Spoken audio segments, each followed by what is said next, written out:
কারণম। শুনতে বললেন ভগবান কৃষ্ণের সমস্ত কর্মই আশ্চর্যজনক। সেই অদ্ভুত কর্মা ভগবানের এই আদেশ লাভ করে কালীয় নাগ এবং তার পত্নীগণ পুত্রগণকে সঙ্গে নিয়ে আনন্দ প্রসাদ পূজকের মনেও নির্মাল্য প্রপন্না প্রীতির সঞ্চার ঘটায়। তখন কালীয় সেই দিব্য অনুরাগের আবির্ভাব ধন্য হয়ে আত্মীয় বান্ধবদের নিয়ে সেখান থেকে রওনা দিলেন। ভগবানের চরণে সামান্য ফুল পুষ্প দান করে প্রীতি ভরে যদি সেটা দেওয়া হয় তাহলে ভগবান তাতেই প্রসন্ন হন।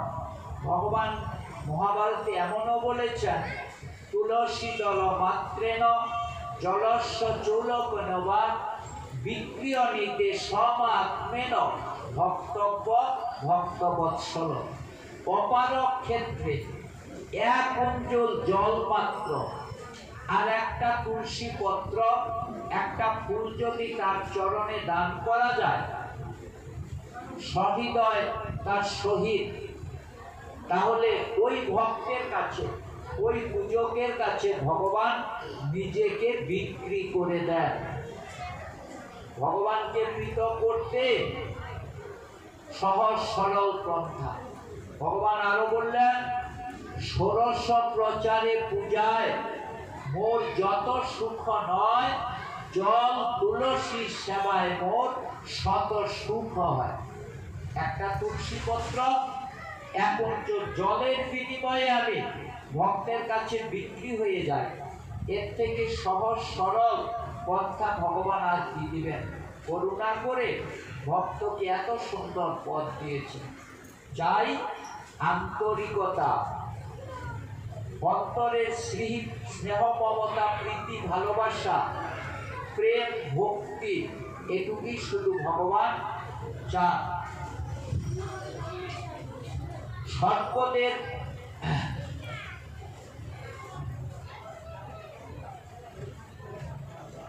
আত্মীয় বান্ধবদের নিয়ে সে বিপদের ছদ্মবেশে তার জীবনে অচিত ভাবে অলৌকিক উদয় ঘটালেন যিনি, সেই পরম কারণিক ভগবানকে প্রদক্ষিণ করে তার সামনে প্রণত হলো। এরপর তার অনুজ্ঞা অনুসারে সকলকে নিয়ে সমুদ্রের মধ্যে অবস্থিত রমণক দ্বীপের উদ্দেশ্যে এই কালীয় নাগ সবংশে যাত্রা করল। সেই দ্বীপটি শুধু সর্পদের বাসস্থানেই ছিল। লীলাবশে মানুষ স্বরূপধারী ভগবানের অনুগ্রহে এইভাবে সেই যমুনা হ্রদের জল শুধু যে বিষাক্ত মুক্ত হলো তাই নয়, তখন থেকে তার জল অমৃতের মতো মধুর হয়ে গেল এবং একটা পরম পবিত্র তীর্থেও পরিণত হলো। ইতি শ্রীমদ্ ভাগবতে মহাপুরাণে পরমহংস সংহিতায়াম দশম স্কন্ধে কালীয় মুখ্য নাম ষোড়শ অধ্যায়। দশম স্কন্ধের ষোড়শ অধ্যায় কালীয় দমন নামক অধ্যায় সমাপ্ত হল। এবার আমরা শ্রবণ করছি সপ্তদশ অধ্যায়। কালীয় দহে আগমনের বৃত্তান্ত এবং ভগবান কর্তৃক ব্রজবাসীদের দাবানল থেকে রক্ষণ। এবার আমরা শ্রবণ করব কেন এই কালীয় নাগ তার অন্যান্য সবংশকে পরিত্যাগ করে এই যমুনার জলে এসেছিলেন এবং এর পূর্ব জন্মের ইতিবৃত্তি আমরা এবার শ্রবণ করছি। রাজবাচ নাগালয়ং রমণং কস্মাতে চকালয়ং কৃতং কি সুপরস্য তেনৈক সমঞ্জন। মহারাজ পরীক্ষিত জিজ্ঞাসা করলেন, মুনিবর, কালীয় কি কারণে নাগদের বাসস্থান, নাগদের রাজ্য বাসস্থান রমণক দ্বীপ ছেড়ে চলে এসেছিল এবং একা সেই গরুরের বিশেষ বিরুদ্ধাচরণ কেন তিনি হয়েছিলেন, গরুরের কোপে বা তিনি কেন করেছিলেন? সুখদেব বলছেন, সুকুবাচ উপাহার্যে সর্প জনবাসী মাসি দহজ বলি।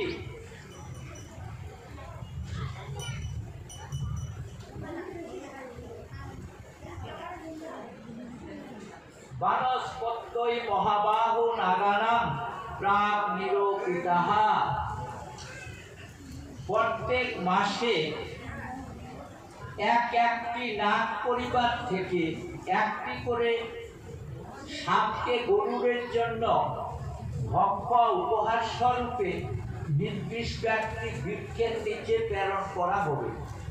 এই নিয়ম অনুসারে নাগেরা নিজেদের সুরক্ষার জন্য প্রতি অমাবস্যা তিথিতে মহাত্মা গরুরকে নিজ নিজ দেহ ভাগ অনুগতভাবে দিয়ে আসছিল।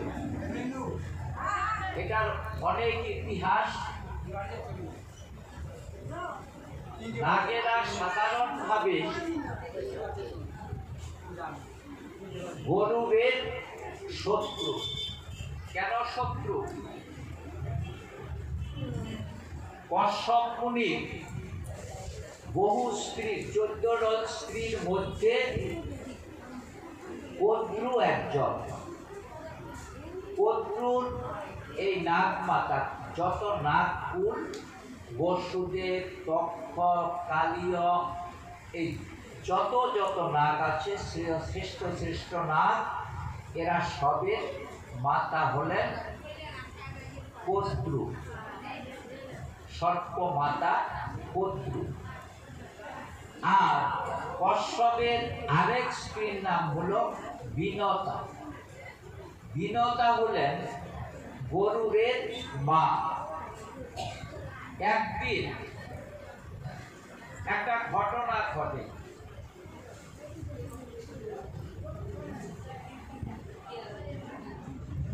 একটা অশ্ব দেখে কদ্রু আর বিনতার মধ্যে তর্ক বাজে।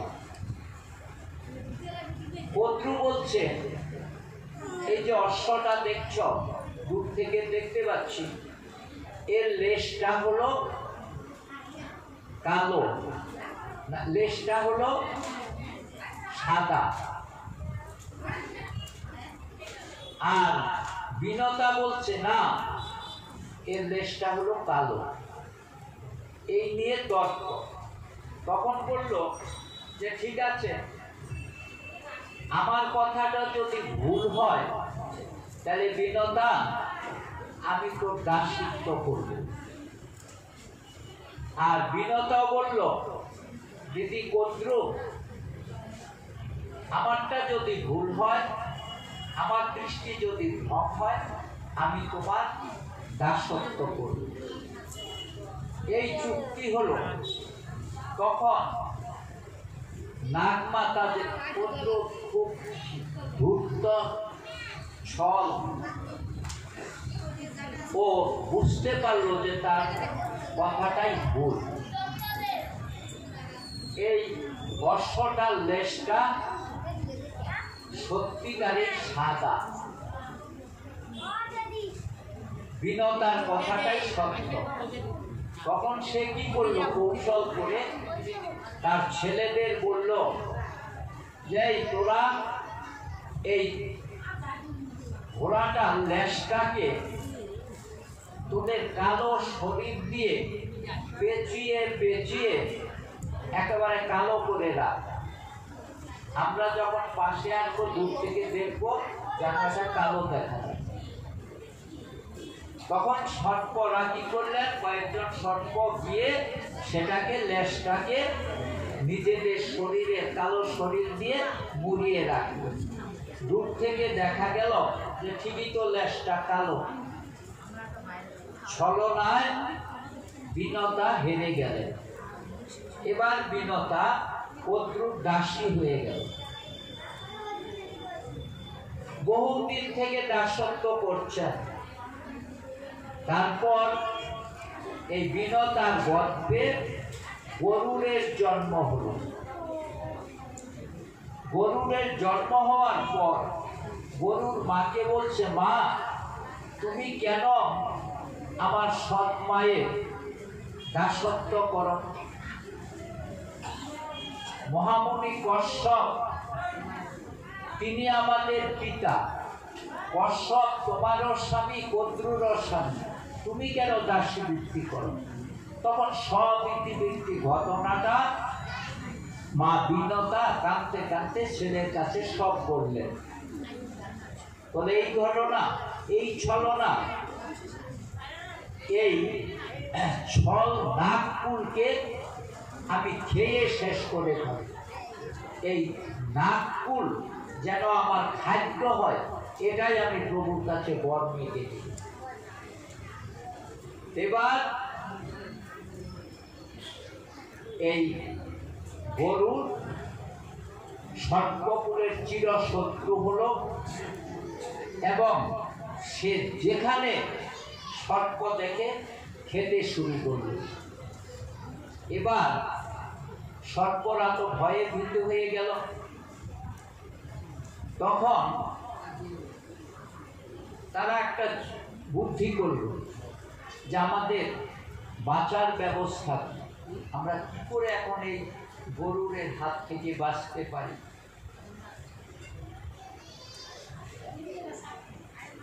তখন বলল যে হ্যাঁ, আমরা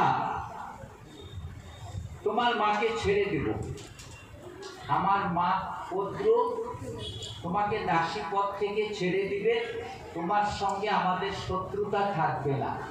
আমাদের খেয়ে ফেললেও তো তোমার মায়ের দাসত্ব মুক্ত হবে না, বরঞ্চ আমরা ভাতৃস্নেহে দুইজনেই বাঁচব। একটা শর্ত। কি শর্ত? যে তোমার তো প্রভু নারায়ণ বৈকুণ্ঠে তুমি থাকো, তোমার অশেষ শক্তি, তুমি আমাদের দেবতার কাছ থেকে অমৃত এনে দাও। তুমি যদি আমাদের অমৃত দান করো তাইলে তোমার মার দাসত্ব থেকে মুক্তি পাবে। তখন ইন্দ্র গরুর কি করলেন? স্বর্গে গেলেন, ইন্দ্রর কাছে অমৃত চাইলেন। ইন্দ্র অমৃত দিতে রাজি না হয়, সেখানে যুদ্ধ হয়। যুদ্ধে ইন্দ্র হেরে যান, অমৃত দিতে বাধ্য হন। তখন ইন্দ্র দেখলেন সর্পনাশ, এই সর্পকুল তো এমনি ভয়ঙ্কর, জীব জগৎ তো ওই সর্পকুলের ত্রাসে ত্রাসিত হয়ে থাকে, ভয়ে ভীত হয়ে থাকে। এরা যদি অমৃত পান করে অমর হয় তাহলে ভগবানের এই সৃষ্টি রক্ষা করাই তো কঠিন হয়ে যাবে। তখন গরুরের সঙ্গে চুক্তি করলেন, দেখো গরুর, তোমার এই শত্রু ভাইগুলা কে তুমি নিয়ে যদি অমৃত দান করো, অমৃত খেলে ওরা অমর হয়ে যাবে, তখন তো তোমার উপর ওর মাতব্বরি করবে, তোমার মার দাসত্ব ওরা মোচন করবে না। অমর হয়ে গেলে তুমি তো আর ওদের সঙ্গে যুদ্ধও পারবে না। তাহলে আমি এখন কি করে? আমি তো প্রতিজ্ঞা করে বসে আছি।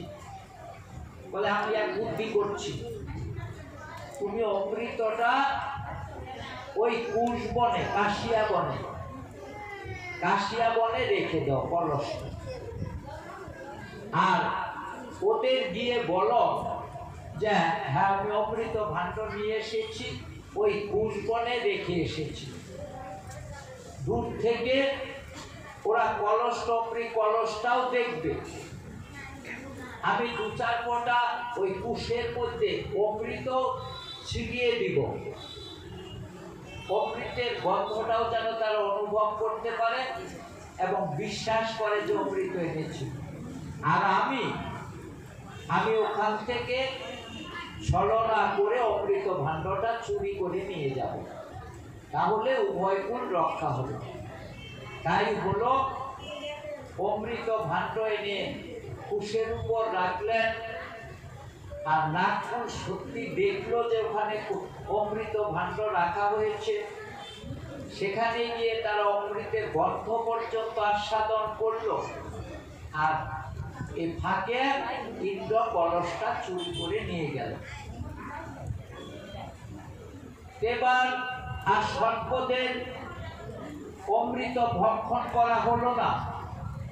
তখন তারা কি করলো, ওই যে কুশের উপর ছিটাফোটা অমৃত পড়েছিল ওটা জিহ্বা দিয়ে চাটতে লাগলো। চাটতে চাটতে ওই কুশের ধারে তাদের জিহ্বাটা কেটে দুভাগ হয়ে গেল। এই জন্য সর্পের জিহ্বাটা দুভাগ, মাঝখানে খাড়া। আর কুশ দেব পূজার বস্তু হয়ে গেল, ওই কুশের উপর অমৃত সিঞ্চিত হয় বলে। আর এই জন্য কুশ সহজে মারাও যায় না। এই জন্য এই সর্পকুলের সঙ্গে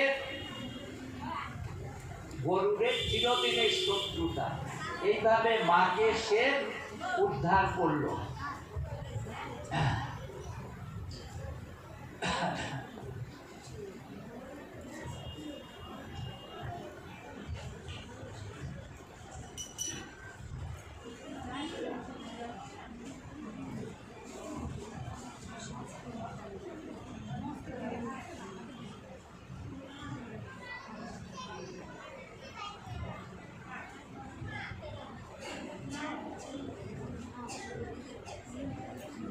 এবার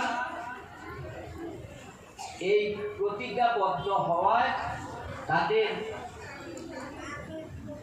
তারা গরুরের সঙ্গে একটা চুক্তিও করেছিল যে প্রতি মাসে আমরা এই নাক পরিবার থেকে একটা করে নাক তোমার খাদ্য রূপে দিব। এই চুক্তিতে গরুর একবারে সব নাকগুলোকে ভস্মীভূত করে নাই। কিন্তু পদ্মুর পুত্র কালিয়নাগ নিজের প্রচন্ড বিষ এবং বলের গর্ভে মত্ত হয়ে নিজের পালা এলে গরুরের প্রতি তাচ্ছিল্যের ভাব দেখিয়ে তাকে প্রদেয় বলি সর্পের উপহার না দিয়েই দিলেন না, উপরন্ত অন্যদের প্রদত্ত বলিও নিজেই ভক্ষণ করে ফেললেন। এই কালিয়নাগ এমন দুষ্ট যে ওই যে পালা করে নাক দেওয়ার কথা, যেদিন কালিয়নাগের পালা করেছিল সেদিন আর কোনো নাক সর্প পাঠায় নাই। এবং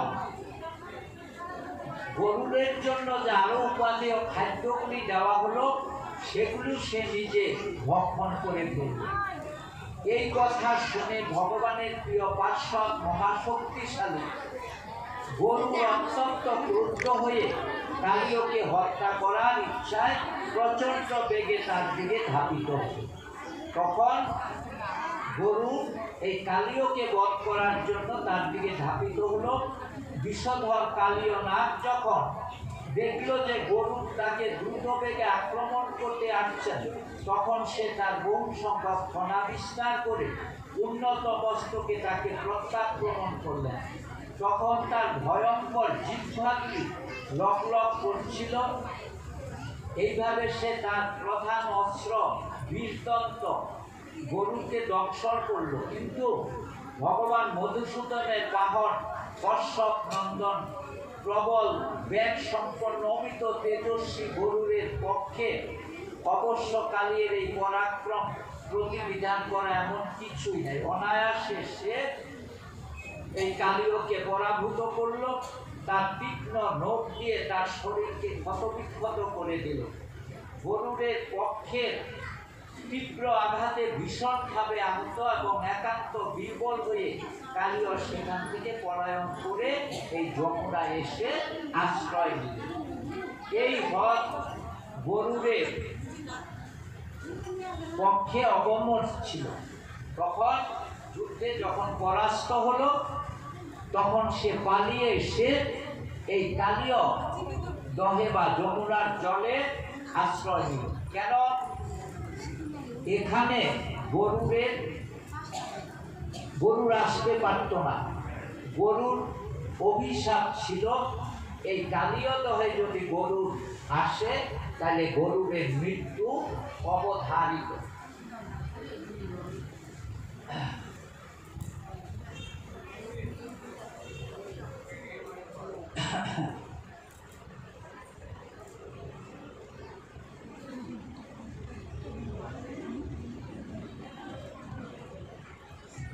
এই স্থানে সৌভরী মুনি তপস্যা করতেন।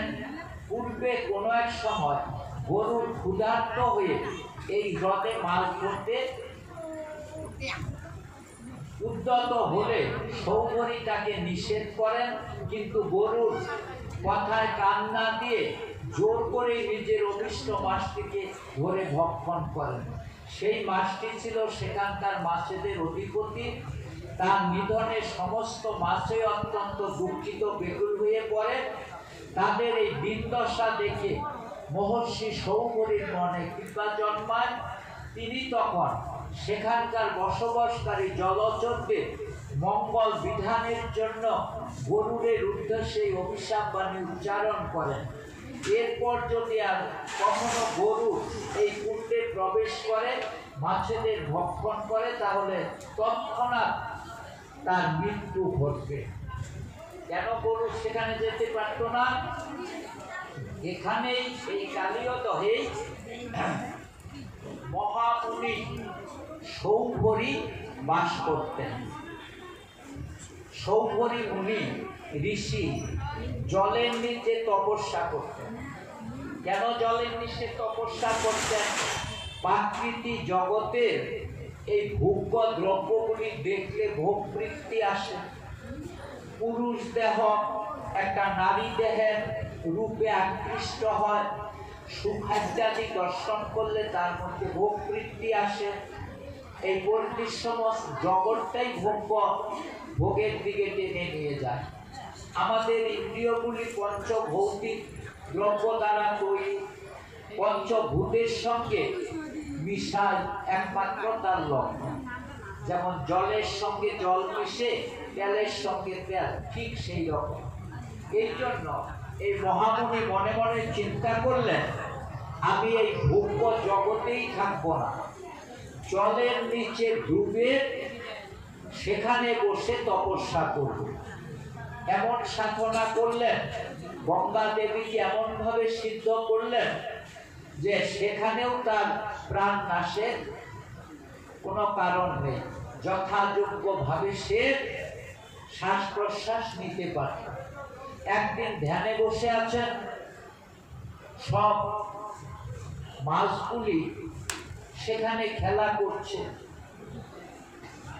আর মাছেরা জানেন, বৃহৎ বৃহৎ মৎস্যগণ জানেন এ মুনিবর আমাদের কোনো ক্ষতি করবে না, উনি তো কোনো আহারই করেন না, এই বায়ু ভক্ষণ করে জীবন ধারণ করেন। এজন্য তাদের সৌভরী মুনির সঙ্গে একটা সম্বন্ধ হয়ে গিয়েছিল। কিন্তু একদিন এই গরুর খুব ক্ষুধার্ত হয়ে পড়েন এবং সৌভরী মুনি যেখানে তপস্যা করছিলেন সেখানে গিয়ে সৌভরীর সামনে যে বিরাট বিরাট মাছগুলি খেলা করছিল সেগুলিকে ধরে ধরে খেতে লাগলেন। খেয়ে ফেলার ফলে অনেক মৎস্য সন্তানগণ অসহায় হয়ে পড়েন, শোকে তারা মারা যান। সৌভরী ঋষি খুব দুঃখ পেলেন। সৌভরী ঋষি এর জন্য অভিশাপ দিলেন, তোমাদের আর কোনো ভয় নেই, আর এখানে যাতে গরু আসতে না পারে তার ব্যবস্থা আমি করি। গরুকে অভিশাপ দিলেন, তুমি যদি দ্বিতীয়বার এই কালীয়দহে পদার্পণ করো, সঙ্গে সঙ্গে তোমার প্রাণ বিনাশ। এই জন্য গরু সেখানে যেতে পেত না। আর গরুরের ভয় থেকে নিবৃত্তি পাওয়ার জন্য এই কালীয় নাগ সেখানে গিয়ে বসস্থান করেন। এই সৌভরী ঋষি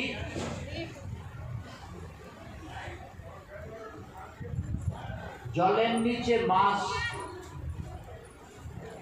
নিচে তপস্যা করতে গিয়েও তিনি এই ভোগ্য জগতের ভোগ্য বিষয় থেকে ত্রাণ পেলেন না। কেন? একদিন দেখেন দুইটি মৎস্য তারা সিংহার রস আস্বাদন করছে। মাছটার ওই সিংহার রস দেখে এই যে সৌভরী ঋষি হাজার হাজার বৎসরে সংযমটা ভেঙে গেল। তার সংসার করার বাসনা মনে জাগলো যে না, আমি মনুষ্য জন্ম লাভ করেছি, সংসারের আগে ভোগ করে তারপরে নিবৃত্তির পথে আসতে হয়। আমি তো ভোগই করলাম না, নিবৃত্তির সুখ কি করে পাবো? আগেই নিবৃত্তি চলে এসেছি। এই যে মৎস্যগুলি, তারা কত সুন্দর সঙ্গম সুখ আস্বাদ করছেন। ভগবানের সৃষ্ট জীব সবারই একটা সুখ সিন্ধার রস আস্বাদন করেন। আচ্ছা ঠিক আছে, আমি আগে সিন্ধার রস আস্বাদন করে সংসার করে পরে আবার সাধু হব। এই হলো এই মিনের সিংহার দর্শনে সৌভরী ঋষি সংযম ব্যর্থ হয়ে গেল। তিনি কি করলেন? উঠে আসলেন। উঠে এসে মান্দাতা যুবনাশ্বর পুত্র মান্দাতা, এও এক অদ্ভুত কাহিনী। ভাগবতের এই কাহিনী, যুবনাশ্য পুরুষ রাজা, আর যুবনাশ্যের পেটে তার পুত্র মান্দাতার জন্ম। কেন? এই যুবনাশ্যের উপর মুনির অভিশাপ, তোর বংশে কোনো সন্তান হবে না, তোর নির্বংশ হয়ে বংশ নিপাত হবে। ক্রোধ করে মুনিবর অভিশাপ দেন। তখন এই যুবনাশ্য রাজা পুত্রেষ্ঠি যজ্ঞ শুরু করেন। সেই যজ্ঞে মুনি ঋষিগণ ব্রহ্মশাপকে ব্যর্থ করার জন্য আহুতি দিতে শুরু করলেন। মুনিদের তপ বলে মন্ত্রে জোরে সব দেবতাগণ সেখানে আসতে লাগলেন। এমনকি মহামায়া তিনি পর্যন্ত আসলেন এবং বললেন, এই অভিশাপ ব্যর্থ, আমরা আশীর্বাদ করছি এর পুত্র লাভ হবে, এই পুত্রেষ্টি যজ্ঞ সার্থক হবে। হে ব্রাহ্মণগণ, আপনারা যজ্ঞে পূর্ণাহুতি দিবেন। এবার বলে গেলেন, কিন্তু দেবতারা কেউ প্রসন্ন নন যে জোর করে হাত ধরে আমাদের এই কর্ম উদ্ধার করানোর চেষ্টা করা হলো। দেখি তখন সে সব দেবতাগণ মন্ত্রণা করে মহামায়াকে পাঠালেন নিদ্রা দেবী রূপে, কৃষ্ণা রূপে। যজ্ঞের সেদিন পূর্ণাহুতি হয় নাই, পরদিন যজ্ঞ হবে, আবার পূর্ণাহুতি হবে। কি করা হলো? ওই যজ্ঞের যে জল ভাণ্ডটা, যজ্ঞের দ্রব্যগুলি, সেগুলি সেখানে রেখে যজ্ঞ সেদিনকার মতো দিবা অবসান হয়ে গেল, যজ্ঞ বন্ধ রাখা হল। রাত্রে মহামায়া কি করলেন? মহামায়া রূপ ধারণ করে সব রাজবাড়ির যত কর্মচারী যত আছে সব নিদ্রিত করে দিলেন তার মায়া নিদ্রা দ্বারা। আর মহারাজকে এমন তৃষ্ণার্ত করে তুললেন, তৃষ্ণায় যেন তার বুক ফেটে যাচ্ছে। তখন ওই মধ্যরাত্রে কি করেন? জল জল জল, জল দিয়ে আমার প্রাণ বাঁচাও, এরকম চিৎকার করতে শুরু করলেন। কিন্তু সবাই মহামায়ার মায়ায় নিদ্রিত, কেউ জাগলো না। তখন যুবনাশ্য রাজা মনে মনে চিন্তা করলো যে কালকে তো ওখানে যজ্ঞ করেছি, যজ্ঞের আহুতির জন্য শান্তি ঘট স্থাপিত করা হয়েছে, শান্তি ঘটে তো জল রয়েছে, ছুটতে ছুটতে পাগলের মতন এসে সব ভুলে গেল, ওই জলটা খেয়ে গেল। জলটা খেয়ে ফেলে উনি তো চলে গেলেন। পরদিন এখন পূর্ণাহুতি হবে, শান্তি ঘট বসাবে, ইত্যাদি ইত্যাদি। দেখেন ঘটে জল এই বললেন কি ঘটনা, এই ঘটের জল কি হলো? বলে মুনিবর, আমি এমন তৃষ্ণার্ত হয়ে পড়েছি, কর্মচারীরা রানীরা সব ঘুমিয়ে পড়েছেন, আমি ওই জল খেয়ে ফেলেছি। বলে সর্বনাশ যুবনাশ্য, এ তো ভয়ঙ্কর অবস্থা। কি? যে ওই জল তোমার রানীগণ খাবে, রানীরা ওই জল খেলে গর্ভবতী হবে। ও জল যে খাবে তার গর্ভে সন্তান আসবে। এবার তোমার গর্ভে সন্তান আসবে, তুমি পুরুষ হও আর যাই হও, তুমি জল খেয়েছ, তোমার গর্ভে সন্তান। এটা অবৈধ। তাই ঘটলো। যথা সময়ে উদর বড় হতে লাগলো, গর্ভবতীর সমস্ত লক্ষণ, মাতৃত্বের সমস্ত লক্ষণ ওই পুরুষের মধ্যে দেখা যায়। এখন যুবনাশ্য রাজা তো লজ্জায় বাঁচে না, তখন তিনি বনে চলে গেলেন। যথা সময়ে বনে তার উদর ভেদ করে সন্তানের জন্ম হল। এখন ছেলে জন্ম হলো, এ তো পুরুষ, পেট ফেটে বেরিয়ে এসেছে, অচৈতন্য। বাচ্চাটা বাঁচে কি করে? তখন ওই বাচ্চাটাকে বাঁচানোর জন্য স্বয়ং ইন্দ্র ছুটে আসলেন। কেন? বাচ্চাটাকে তো বাঁচাতে হবে। তারা বর দিয়েছেন, বর যদি ব্যর্থ হয় তাহলে দেবতার দেবত্ব থাকবে না, ধর্মের বিনাশ হবে, সংকল্প ব্যর্থ হয়ে যাবে, বাচ্চাটাকে বাঁচাতে হবে। তখন ইন্দ্র তার কনিষ্ঠ অঙ্গুলি বাচ্চাটার মুখে তুলে দিলেন। ইন্দ্রের আঙ্গুলে অমৃত থাকে, অমৃত মানদাতা, মানদাতা আমি তোমাকে দিচ্ছি। এই মানদাতা থেকে নাম হলো মানদাতা। ইন্দ্রের ওকে অমৃত দিয়ে বাঁচিয়ে রেখেছিলেন বলে তার নামটাই হলো মানদাতা। বিশ্ব বিজয়ী মহাবীর মানদাতা। এই মানদাতা 50 জন কন্যা ছিল, 50টি কন্যায় মানদাতা। এবার ওই সৌভরী ঋষির মাঝের সংসার দেখে বা নিজের সংসার করার ইচ্ছা হলো, উঠে আসলেন জল থেকে, এসে মানদাতার কাছে গেলেন। মানদাতা, তোমার একটি কন্যা দাও, আমি বিবাহ করব, আমার সংসার বাসনা জেগেছে। এখন মানদাতা তো বিপদে পড়লেন, কাকে কন্যা দিবেন? এই যে সৌভরী, হাড্ডি আর তার উপর চামড়া, মাংস নাই, আর চামড়া শ্যাওলায় ঢেকে গেছে, মানুষের কোনো আকৃতি নাই, মনে হয় যে শ্যাওলা দিয়ে একটা বস্তু তৈরি করা হয়েছে। এখন মানদাতা খুব চিন্তিত হয়ে পড়লেন, বললেন আচ্ছা, এখন যদি না বলেন যে আমি কন্যা দিতে পারবো না, তাহলে তো ভস্মীভূত করে দিবে।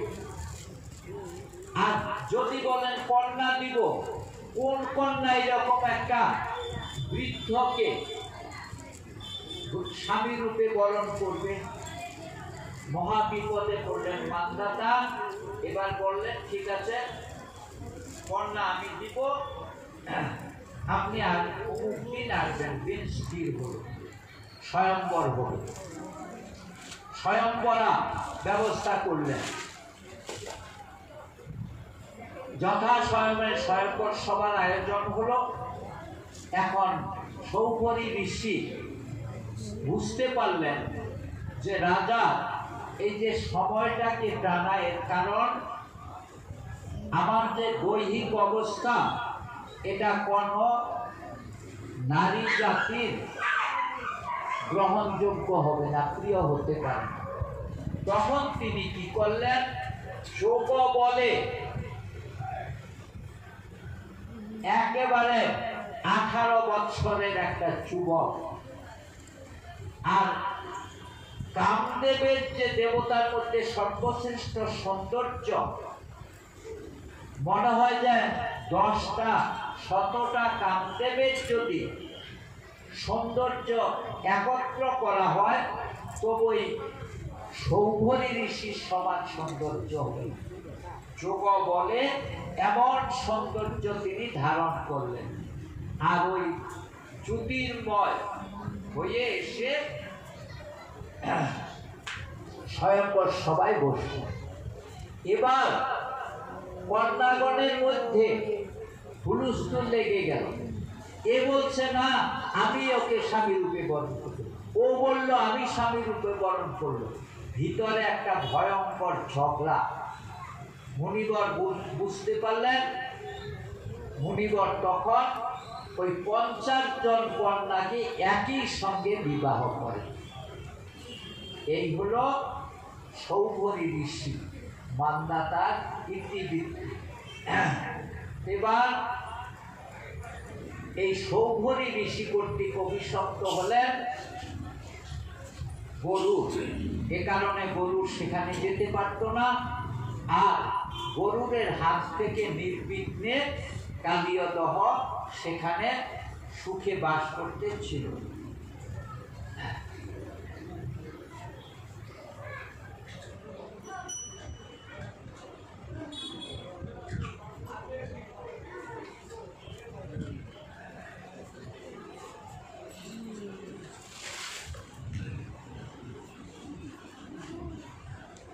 কৃষ্ণ হদং নিষ্ক্রান্তং দিব্য গন্ধ বাসনম মহামণিগণাকীর্ণং জাম্বুদ পরিস্কৃতম। পরীক্ষিত, এদিকে ভগবান শ্রীকৃষ্ণ দিব্য মাল্য গন্ধ বস্ত্র মহামূল্য মণি এবং স্বর্ণ আবরণে ভূষিত হয়ে সেই হ্রদ থেকে নিষ্ক্রান্ত। এবার দিব্য অলঙ্কার মণি মুক্তা কেউর পরে সর্বাঙ্গে মণি মুক্তা হীরা জহরত ভূষিত অলঙ্কারে ভূষিত হয়ে সেই দিব্য ময়ূর পুচ্ছ দ্বারা পরিশোভিত মস্তক জটা নিয়ে তিনি এসে তীরে দাঁড়ালেন। সবার ভয় ভীতি দূর হয়ে গেল।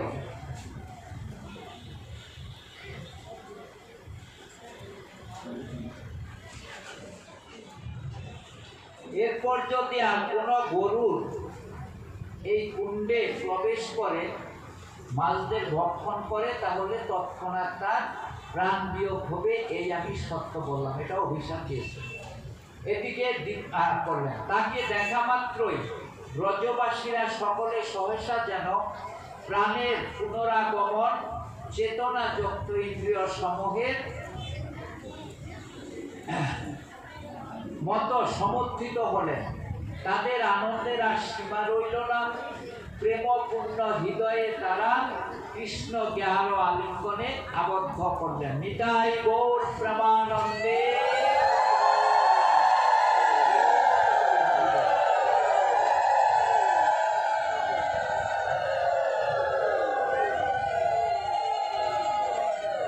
এদিকে প্রাণের প্রাণ বৃন্দাবন চন্দ্র নন্দ নন্দন কৃষ্ণ কালীয় দহ থেকে কালীয় নাগকে উদ্ধার করে কালীয় নাগের পত্নীগণ কর্তৃক বিভিন্ন দিব্য অলঙ্কারে সুসজ্জিত অবস্থায় যখন উঠে আসলেন তখন যেন হঠাৎ মৃত দেহের মধ্যে প্রাণের সঞ্চার হলো। ব্রজবাসীগণের মৃত দেহে যেন পুনরায় প্রাণের সৃষ্টি হলো। সবাই ছুটে গিয়ে কৃষ্ণকে কেউ দৃঢ় আলিঙ্গনে আবদ্ধ করলেন, কেউ কেউ তার মস্তকে বারবার চুম্বন করছেন। এইভাবে কৃষ্ণকে নিয়ে তারা আনন্দে মেতে উঠলেন। বলরাম তো কৃষ্ণের প্রভাব জানতেনই, এখন তাকে বুকে জড়িয়ে ধরে আনন্দের হাসি হাসতে হাসতে তাকে নিয়ে এক পা দুপা করে গৃহের দিকে চলতে লাগলেন। মৃত্যুর মুখ থেকে কৃষ্ণের এই নিরাপদ প্রত্যাবর্তন উপলক্ষে তুমি ব্রাহ্মণদের সাধ্যমতো দান করো। এবার কি করলেন?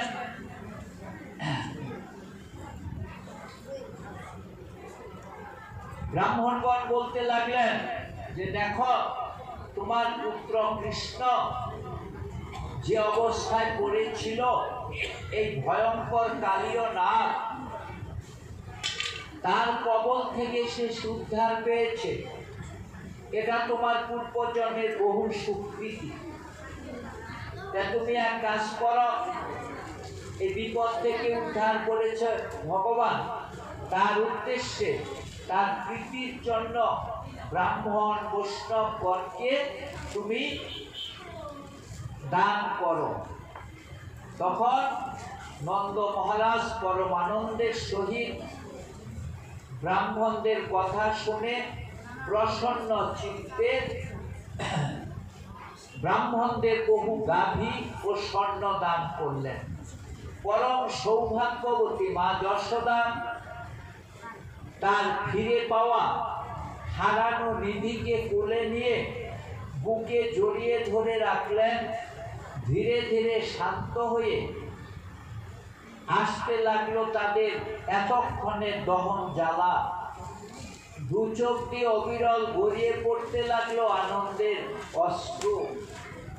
এ যেন হারানো নিধি তারা ফিরে পেয়েছে। তারা পরম আনন্দে কৃষ্ণকে গৃহে নিয়ে চললেন। এবার ঘটলো আরেক ঘটনা। কি? রাজেন্দ্র সেদিন পালিত পশুকুল এবং ব্রজবাসীগণ সকলে এই প্রবল মানসিক উৎকণ্ঠার ফলে শারীরিকভাবে শ্রান্ত ক্লান্ত হয়ে পড়েছিলেন। তাছাড়া এক্ষণে যে ক্ষুধা তৃষ্ণার বোধেই তাদের ছিল না। এইবার তাও বিশেষভাবে তাদের পীড়িত করতে লাগলো। এই জন্য তারা তখন ব্রজে ফিরে যাওয়ার চেষ্টা না করে সেই রাত্রে সেখানেই যমুনার তটে শয়ন করলেন। এবার সবই ক্ষুধার্ত হয়ে পড়েছেন। সারা দিন দুশ্চিন্তা কান্না কাটিতে দিনটা কাটলো। শেষে সব দুশ্চিন্তার অবসান হলো, কৃষ্ণকে ফিরে পেল। তারা মনে মনে চিন্তা করলো, আমরা গৃহে আর ফিরে যাব না। এই যমুনা তটে, কালিন্দী তটে আজ রাতটা কোনো মতে আমরা কাটিয়ে দিব। আর গরমের দিন ছিল, গ্রীষ্মকাল। এই বৃক্ষতলে বনমধ্যে সবাই সেখানে শুয়ে কাল কাটাতে পারবে সুখে, এই আশা ছিল সবার। মধ্যরাত্রে সেই বনে দৈব ক্রমে আগুন লাগলো।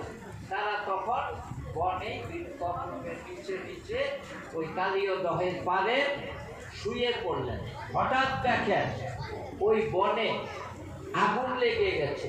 চতুর্দিক থেকে গাছগুলি পুড়তে পুড়তে তাদের দিকে যেন এগিয়ে আসছে। মধ্যরাত্রে সেই বনে দৈবক্রমে আগুন লাগলো। সেই দাবাগ্নি সেখানে নিদ্রিত ব্রজবাসীগণকে দারিদ্র্যে ঘিরে তুলে তাদের দগ্ধ করল।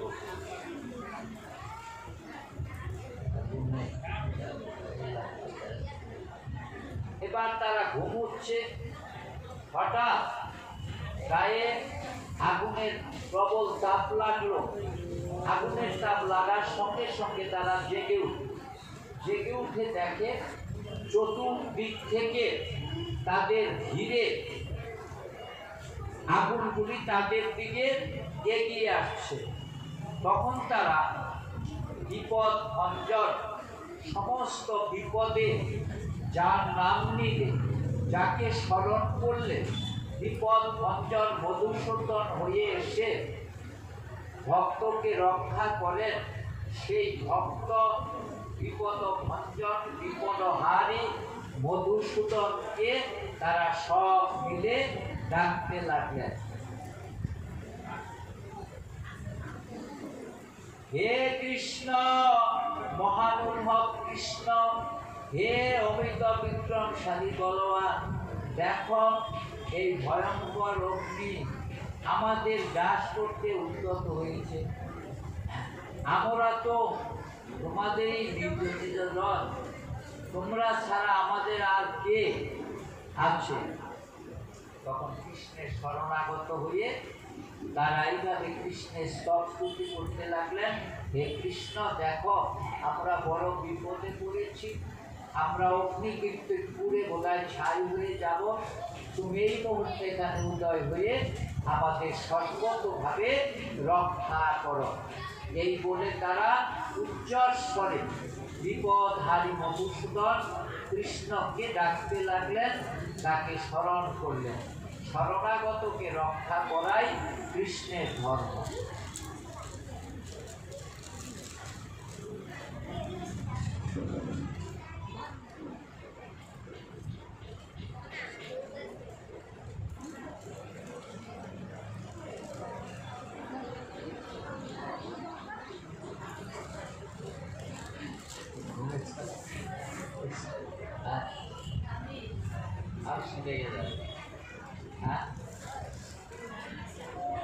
আমরা তো তোমার নিজেজন, তাছাড়া আমাদের আর কি রক্ষা করার আছে? সুদস্তরাং শান পাহি কালাগ্নে সুহৃদ প্রভু ন শুক্ল স্তরণং সত্যং মুক্তং ও অভয়ং। আমাদের রক্ষা করো প্রভু, তোমার পক্ষে অসাধ্য তো কিছু নেই। এই মৃত্যুরূপী কালাগ্নির হাত থেকে নিস্তার পাওয়ার কোনো উপায় তো নেই আমাদের। তোমাদের সুহিত, তোমাদের আত্মজন আমরা, আর কাকে ডাকবো? মৃত্যুকে ভয় ভয়, কিন্তু তা যে এই অভয় চরণ কমল থেকে বিচ্ছেদ ঘটাবে তা আমরা তো সইতে পারবো না। তারা বলছে মৃত্যুকে আমরা বড় ভয় করি না। ভয়টা আমাদের কিসের? মরে গেলে আমরা যে তোমার এই সৌভাগ্য লাভ করতে পারবো না। তোমার এই দিব্য জ্যোতির্ময় শ্যাম সুন্দর রূপ দেখে আমরা যে নয়ন সার্থক করি, তুমি যে নয়ন অভিরাম, নয়ন আনন্দদায়ক, এই আনন্দ থেকে যে আমরা বঞ্চিত হব। তোমার এই অমৃত মুখ নিঃসৃত বাণীগুলি আমাদের জীবনে অমৃত বয়ে আনে। এই অমৃত ছেড়ে আমরা কি করে বাঁচব? এই জন্যই আমাদের মরতে ভয় হচ্ছে। মৃত্যুকে ভয় করি না, ভয় করি আমরা তোমার সান্নিধ্য থেকে, তোমার সেবার সুখ থেকে যে আমরা বঞ্চিত হব, এটাই আমাদের বড় ভয়। এই বলে তারা স্তব স্তুতি করতে লাগলেন। ইত্তং স্বজনং বৈকলপ্যং নিরক্ষরং জগদীশ্বরং তম পিবৎ তীব্র মনস্তেন শক্তিধি। বন্ধুজনের, ভক্তগণের এই আরতি শ্রবণ করে নিজের স্বজনদের এই বিকলত অবস্থা এবং আত্ম থেকে দেখে অনন্ত শক্তিশালী অনন্ত স্বরূপ জগদীশ্বর ভগবান সেই তীব্র অগ্নিকে স্বয়ং পান করে ফেললেন। কি করলেন? ভগবান তখন অমৃত বীর্যবান ভগবান, তিনি সেই অগ্নিকে, আগুনকে, মানুষ যেমন জল পান করে তৃষ্ণা নিবারণ করে, আর ভগবান যেন এই আগুনকে পান করে, অগ্নি পান করে তার তৃষ্ণা নিবারণ করছেন। এই অসুরকে বধ করে, অগ্নিরূপায় অসুরকে বধ করে তিনি ভক্তগণকে এইভাবে রক্ষা করলেন।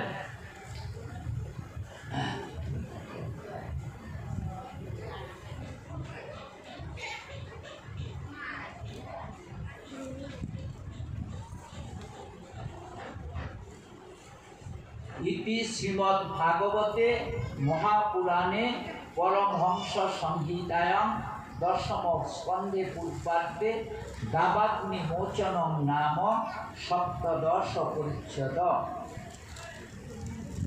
এই দাবাগ্নি মুক্তির অধ্যায় বা দাবাগ্নি মুখ্যন লীলা যারা শ্রবণ করলেন, ভগবান বলছেন তাদের অগ্নি ভয় থেকে সর্বতভাবে তারা নিবৃত হবে। গৃহে অগ্নি সংযোগ হলে, যে কোনো অবস্থায় অগ্নির উপদ্রব হলে, তারা যদি অগ্নি গ্রহণকারী আমাকে এই কাহিনী স্বরূপে স্মরণ করে, তাদের সর্বতভাবে অগ্নি দহন থেকে মুক্তি পাবে। অগ্নিদেব তাদের সর্বতভাবে রক্ষা করবেন। নিতাই গৌর প্রেমানন্দে।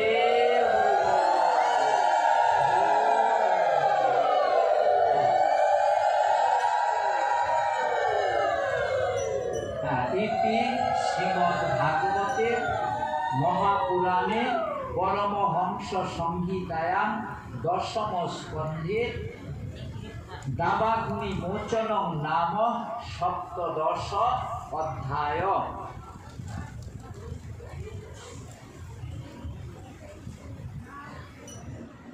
এবার আমরা শ্রবণ করছি দশম স্কন্ধে অষ্টাদশ অধ্যায়, প্রলম্বাসুর বধ।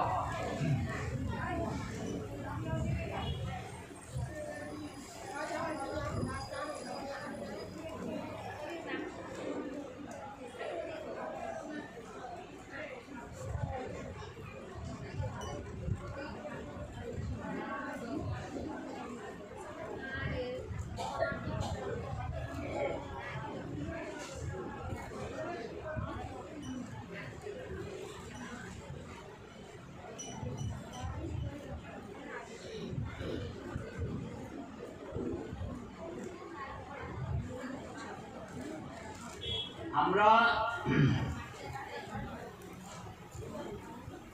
যে কালীয় নাগের কথা শ্রবণ করলাম, তার পূর্বজন্ম বৃত্তান্তে একটা কাহিনী আছে। কেন তিনি সর্প জন্ম লাভ করেছিলেন, আমরা সেটা শ্রবণ করছি। পূর্ব জন্মে তিনি এক অত্যন্ত প্রজাবৎসল ধার্মিক রাজা ছিলেন। তিনি প্রজাদের অর্থ সম্পত্তি নিজের ভোগের জন্য কখনো ব্যবহার করতেন না। তিনি মনে করতেন এই প্রজাদের যত ধন সম্পত্তি রাজকোষে সঞ্চিত আছে, এগুলি সবেই তাদের গচ্ছিত ধন। এই ধনে আমার নিজের ভোগের কোনো অধিকার নেই।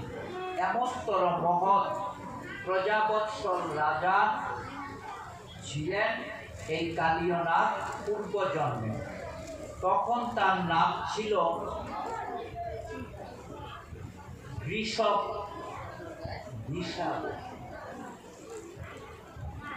নামটা ঋষা বসু না বিষকেতু, যাই নামটা আমার একটু রং হয়ে গেছে, কিন্তু বিষকেতুই বোধহয় নামটা হবে।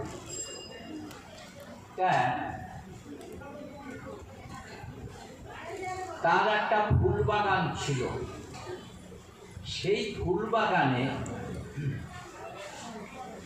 একটা পরম বৈষ্ণব, পরম ভক্ত ওই ফুল বাগানের এক কিনারায় একটা ছোট্ট কুটির করে বাস করতেন এবং বাগান থেকে কিছু ফুল তুলে ফল নিয়ে নিত্য নিত্য তিনি ভগবানের সেবা করতেন। রাজাও বৈষ্ণব ভক্ত দর্শন করে তার প্রতি স্নেহ প্রীতি করতেন, তার প্রয়োজনীয় দ্রব্যগুলি সব দান করতেন। এইভাবে রাজা কর্তৃক সুরক্ষিত হয়ে সেবিত হয়ে সে বহুদিন থেকে রাজ বাগানে বাস করছে। এবার ওই বৈষ্ণবের, ও সাধারণ বৈষ্ণব নয়, ভগবানের পরীক্ষার জন্য, রাজার ভক্তি যোগের পরীক্ষা নেবার জন্য এই বেশ ধরে সেখানে বাস করছে। আস্তে আস্তে তার শরীরে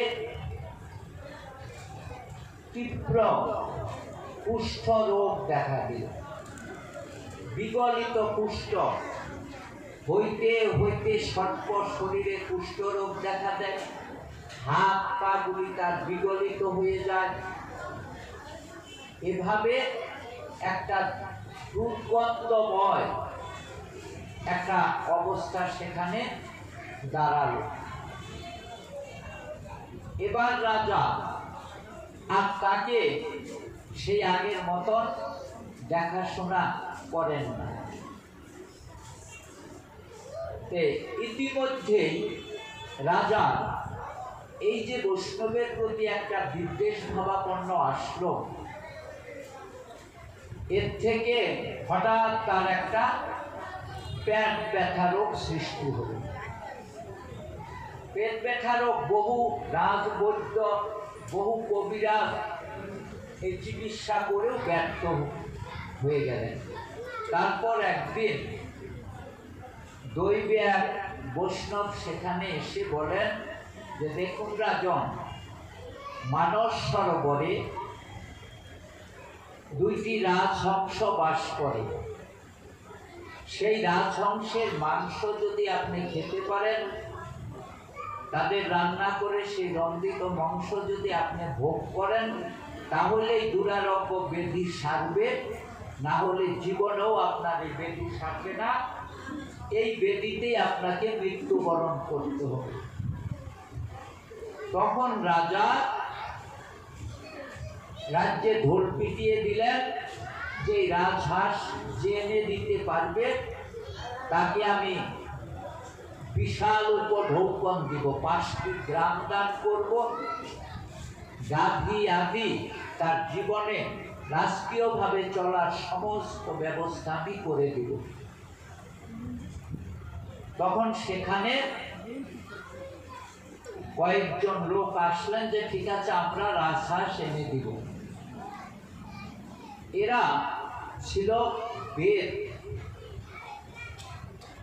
খুব বিশাল ভয়ঙ্কর বেদ।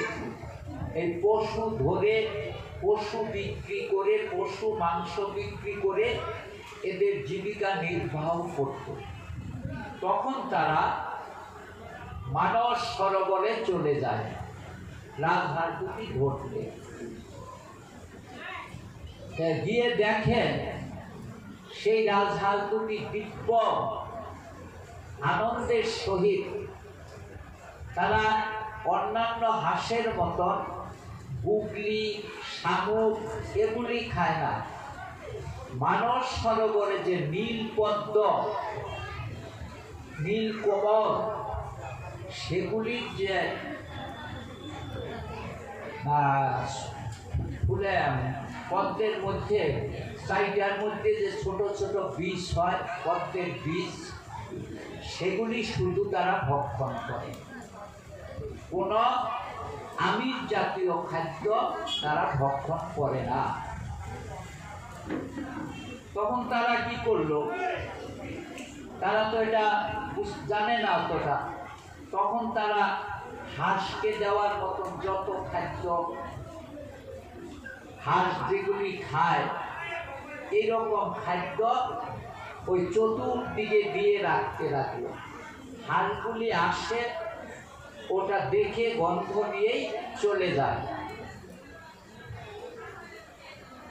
একদিন, 2 দিন, 7 দিন গত হয়ে গেল, কোনো ক্রমেই ওই হাঁসগুলি তাদের ফাঁদে আর পড়ে না, আর খাদ্যগুলি তো গ্রহণ করে না। তখন তারা খুব দুশ্চিন্তায় পড়ল। তখন তারা যখন খুব দুশ্চিন্তায় পড়ল, তখন হঠাৎ সেখানে এক সাধু আসলো। সাধু বলল যে তোমরা এখানে কি করতে এসেছ?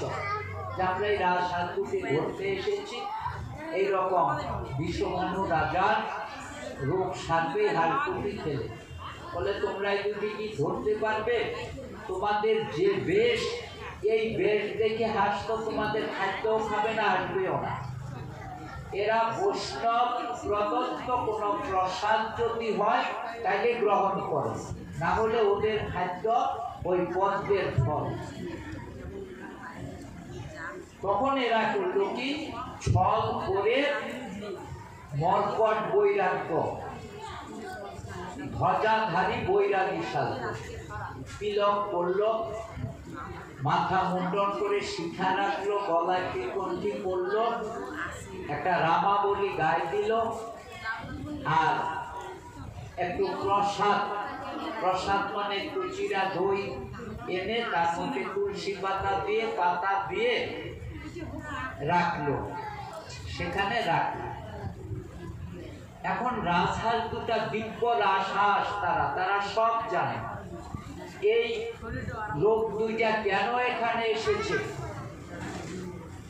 মানস সরোবরের হাঁস, এরা দেবতার প্রদত্ত স্বর্গের জীবেরা, কিন্তু এদের সেই শিক্ষাটা দেওয়ার জন্য তারা এভাবে আছে। তখন কি করলেন, বৈষ্ণবের বেশ দেখে তাদের শ্রদ্ধা হলো। হাঁস দুটি বাঁধের পাশে এসে মানুষের মতো কথা বলতে লাগলো যে দেখুন আপনারা কেন এসেছেন, আমাদের ধরে নিয়ে যে কি করবেন আমরা সব জানি, কিন্তু আজ আমরা মৃত্যু কবলিত হয়ে আপনাদের কাছে ধরা দিচ্ছি একটা মাত্র কারণ। কি কারণ?